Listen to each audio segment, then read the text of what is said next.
اور اگر آپ کے ذوق تازہ ہے تو دل پہ ہاتھ رکھ کے میں ایک سوال کر رہا ہوں. آج ہم چوک کا نام رکھتے ہیں میلاد چوک رکھتے ہیں, آپ نے بھی دیکھا ہوگا. ذرا دل پہ ہاتھ رکھنا اور میرے جملے کو سمجھنا. میلاد کا معنی ہے پیدائش. پیدائش چوکوں پہ ہوتی ہے یا بند کمروں میں ہوتی ہے؟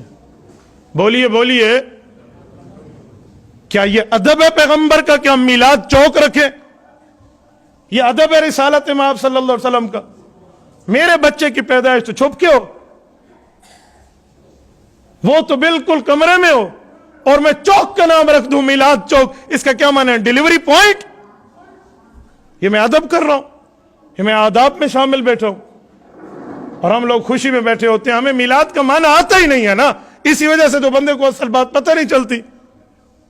یہ کچھ باتیں میں ہر سال دیکھتا ہوں. اس سال میں نے جان بوجھ کے ان کو کہا کہ آپ عنوان رکھیں مقصد میلاد, تو میں لوگوں کو ذرا سمجھاؤں کہ میلاد کی بات اصل مقصد میلاد ہے. یہ دیکھو حضور کیوں آئے ہیں, ہمیں سمجھانے آئے ہیں. یہ کیا بات ہے؟ میلاد پڑھوا رہی ہوں, میلاد پڑھوا رہا ہوں, میں نے میلاد کروایا ہے. او بابا تو میلاد کرائے گا, تو کرائے گی. حضور علیہ السلام کا میلاد تو اللہ نے کرایا ہے, حضور دنیا میں تشریف لے آئے ہیں. لفظ سیدھا بولو, لفظ کا اطلاق سیدھا ہو. کیوں؟ حضور پاک کے آداب میں شامل ہے ادب کا لفظ بولیں. قرآن کریم پہلا پارہ سورت نمبر 2 سورۃ البقرہ 12واں رکوع اٹھائیے. پہلا یا ایھا الذین آمنو اٹھائیے. پورے قرآن میں جو پہلی مرتبہ یا ایھا الذین آمنو آیا ہے وہ کیا ہے؟ 90 بار یا ایک کم 90 بار یا ایھا الذین آمنو قرآن کریم میں ہے. جو پہلا ہے وہ پہلے پارے میں ہے, یا ایھا الذین آمنو لا تقولوا راعنا وقولوا انظرنا واسمعوا. ان آیات کا خلاصہ اور سمری یہ ہے. حضور علیہ السلام کے صحابہ حضور کے پاس آتے, اور اگر ایک مسئلہ اللہ کے رسول پہلے بیان کر چکے ہوتے اور اس بندے کو پتہ نہ ہوتا, وہ کہتا یا رسول اللہ راعنا, تھوڑی رعایت فرمائیں, ایک بار مجھے پھر بتا دیں تاکہ میں عمل کروں, گھر جا کر بتاؤں. حضور پھر بتاتے. راعنا کنسیشن کریں, رعایت کریں, مہربانی کریں, یہ راعنا کا معنی ہوتا. یہودیوں نے جب دیکھا نا کہ مسلمان راعنا کہتے ہیں, لفظ تو بہت پیارا ہے, ان کی زبان میں رعینا کا جملہ کہہ کر وہ چرواہا مراد لیتے تھے. راعنا کا معنی رعایت والا نہیں. انہوں نے اپنا بغض نکالا. یہودیوں نے اس رائنا کو رائنا کہنا شروع کر دیا تاکہ ہم لوگ سمجھیں ہم رائنا کہہ رہے ہیں, ادھر سے ہم حضور کے خلاف اپنا بغض بھی دل میں ٹھنڈا کر لیں. جب انہوں نے لفظ بولا نا, اللہ پاک نے آیت اتار دی, فرمایا یا ایھا الذین آمنو, وہ تو کافر ہیں, تم مسلمان ہو, لا تقولوا رائنا, صحابہ اب رائنا نہ کہنا. سوال اٹھتا ہے رائنا کا معنی غلط تو نہیں ہے, وہ تو رائنا ہے, آپ نے منع فرما دیا, تو جب ہمیں رعایت کرانی ہو اللہ کے رسول سے تو کیا کہیں؟ رب نے فرمایا اس کا انتظام میں کر دیتا ہوں. وقول انظرنا, اس کی جگہ کہنا انظرنا, ہمارے حالات پر نظر فرمائیں. لفظ بدل کے دیا ہے, مطلب وہی ہے, لفظ تبدیل کر دیا اللہ نے قرآن کریم میں. راعنا نہیں کہنا, انظرنا کہنا ہے, واسمعوا, بات ٹھیک ہو جائے گی. تو صحابہ آتے انظرنا کہتے, حالانکہ لفظ راعنا میں کوئی جرم نہیں ہے, لیکن حضور پاک علیہ السلام کی اہانت میں, حضور کی گستاخی میں, حضور کی بے ادبی میں, بے احترامی, بے اکرامی, بے اعزازی میں جب دشمن نے استعمال کیا, رب نے اس صحیح لفظ کے استعمال کو روک دیا. پتہ چلا پیغمبر کی ذات اقدس سے جب نسبت جڑ جائے تو اس صحیح لفظ کا ایک معنی ٹھیک نہ بھی نکلتا ہو پھر بھی چھوڑ دو. میلاد چوک, میلاد پارک, میلاد علاقہ, میلاد گارڈن, میلاد, یہ کیا مطلب ہے یار؟ چوکوں پر میلادیں ہوتی ہیں. مناسب تھا تم اس چوک کا نام رکھتے ختم نبوت چوک, اس چوک کا نام رکھتے محمد الرسول اللہ چوک صلی اللہ علیہ وسلم, اس چوک کا نام رکھتے ابو بکر, عمر, عثمان, علی چوک, پھر نام بنتا نا. چلو کسی صحابی کے نام سے, نبی کے نام سے عزت اور احترام ملا ہے, لیکن میلاد چوک یہ میری سمجھ سے بالا تر ہے. گھر میں میلاد پڑھوایا یہ میری سمجھ سے بالا تر ہے. میلاد نہ کسی ذکر کا نام ہے, نہ وظیفے کا نام ہے, نہ ورد کا نام ہے, نہ دعا کا نام ہے. میلاد پیدائش کا نام ہے. آپ پیدائش پڑھوا رہے ہو گھر میں, پیدائش پڑھوائی جاتی ہے یا پیدائش کو تسلیم کر کے وجہ پیدائش پہ عمل کیا جاتا ہے؟ تو بہت سی غلطیاں ہیں ہمارے اندر. آپ حضرات جو یہاں بیٹھ کر سن رہے ہیں, ہماری ذمہ داری ہے ہم اپنے گھروں میں جا کے اپنی خواتین کو سمجھائیں, ورنہ میں ادھر سے لے کر ادھر تک یوں ہاتھ رکھوں تو کسی کے گھر بھی نہیں بچا ہوگا جس میں یہ جملہ نہ کہا گیا ہو کہ ہمیں میلاد پڑھوانا چاہیے. ہم بے خیالی میں کہہ جاتے ہیں. ہم کوئی گستاخی میں تو نہیں کہتے، اللہ محفوظ فرمائے، بے خیالی میں لوگ کہہ جاتے ہیں، مطلب پتہ ہی نہیں ہوتا. وہ میلاد چوک رکھ دیتے ہیں، بے خیالی میں رکھ دیتے ہیں، انہیں معنی مراد ہی نہیں ہوتا. مجھے نہیں لگتا کسی مسلمان کو جب اس کی حقیقت پتہ چل جائے وہ پھر بھی استعمال کرتا پھرے. عربی میں لفظ ہے استاذ، جس کو اردو میں استاد کہتے ہیں، صرف زال اور دال کا فرق ہے. پورے قرآن کریم کو اٹھا لو، پوری احادیث نبویہ کو اٹھا لو، اللہ پاک نے اور رسول اللہ نے اپنے لیے لفظ استاد ذکر نہیں فرمایا. جب بھی استاد کی بات آئی ہے کیا فرمایا؟ معلم. انما بعثت استاذا نہیں، انما بعثت معلما، مجھے معلم بنا کر بھیجا گیا. کیوں؟ استاذ کے دو معنی ہوتے ہیں، ایک عزت والا، ایک بے عزتی والا. یہ ہمارے استاذ ہیں، یہ عزت والا ہے. تو بڑا استاد ہے، یہ بے عزتی والا ہے. جس لفظ کے استعمال میں چھوٹی موٹی بھی کوئی نہ کوئی بے ادبی آ جائے وہ پیغمبر کے لیے استعمال نہیں ہوتا. آپ نے پڑھا ہوگا نا، پیغمبر علیہ السلام فرماتے ہیں اللہ نے مجھے معلم بنا کر بھیجا، کہیں نہیں لکھا مجھے استاد بنا کر بھیجا. لفظ استاد اچھا ہے لیکن کئی معنوں میں استعمال برا بھی ہوتا ہے. کوئی فراڈیا ہو نا، اسکیمر، ٹھگ جائے کسی کو، کوئی ٹھگ ہو تو اسے کیا کہتے ہیں؟ اے بڑا استاد ہے. کہتے ہیں نہیں کہتے ہم لوگ؟ بولیے. تو میں چپ تھی گئے جی میں کوئی تو آدھا بیٹھا ہوں. کہتے ہیں نہیں کہتے ہم لوگ؟ تو یہ کہتے ہیں، اسی لیے اس کا معنی ایک برا بھی نکلتا ہے. تو اللہ نے حضور پاک علیہ السلام کے لیے استعمال ہی نہیں فرمایا.